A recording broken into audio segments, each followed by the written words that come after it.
Hi guys, welcome to our channel. Weekend కావడంతో host Nagarjuna అదిరిపోయే సాంగ్తో entry ఇచ్చి ఆ తర్వాత హౌస్లో ఉన్న కంటెస్టెంట్స్తో మాట్లాడుతూ మణికంఠని లేపారు.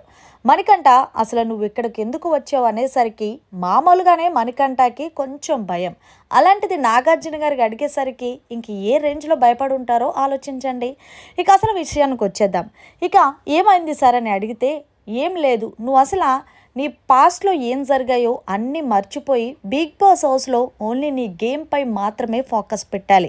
అంతేగాని ఎప్పుడో జరిగిపోయిన దాని గురించి ఆలోచించుకుంటూ నువ్వు ఇప్పటికీ ఇలాంటి బిగ్ ప్లాట్ఫామ్ మీదకి వచ్చి కూడా ఆలోచిస్తున్నావు అంటే ఇంకా నిన్నేమనాలి, నాకేమనాలో కూడా మాటలు రావట్లేదంటే అది కాదు సార్, అందరూ ఒకేసారి నన్ను నువ్వెవరితోనే మాట్లాడట్లేదు, నువ్వు లోన్లీగా ఉంటున్నావు అనేసరికి నాకు చాలా బాధ అనిపించింది అంటే అంటారు. అప్పుడు నువ్వు వేరు, ఇప్పుడు వేరు. ఇక్కడున్న 14 మందితోనే కదా నువ్వు ట్రావెల్ చేస్తే వాళ్ళకి అర్థమవుతుంది. నీ గురించి అవసరం లేని వాళ్ళ గురించి పట్టించుకోకు. నువ్వు ఇప్పుడు ప్రెజెంట్ హౌస్లో ఉన్నావు.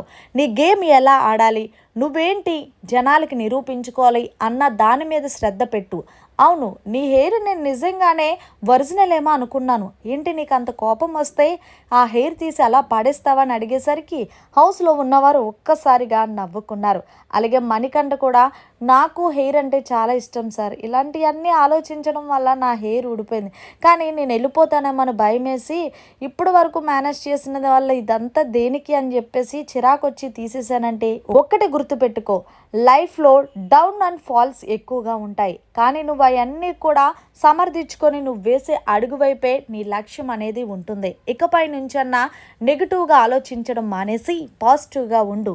ఆల్ ద బెస్ట్ మణికంఠ అంటూ మంచిగా మణికంఠకి బూస్టప్ ఇచ్చి వచ్చే ఆటాన్ని ఈ ఆట కోసం నేను ఎదురు చూస్తాను అనగానే మణికంఠ, తప్పకుండా సార్, ఇక నుంచి నేను ఎప్పుడూ హౌస్లో వేడను, నా ఆట ఏంటో మీకే చూపిస్తానంటూ చెప్పుకొచ్చాడు. మొత్తంగా మణికంఠకి బూస్టప్ ఇచ్చిన నాగార్జునపై మరి మీరేమంటారనేది సరే కామెంట్ రూపంలో తెలియచేయండి. మరిన్ని లేటెస్ట్ లైవ్ అప్డేట్స్ కోసం చూస్తూనే ఉండండి మన ఛానల్.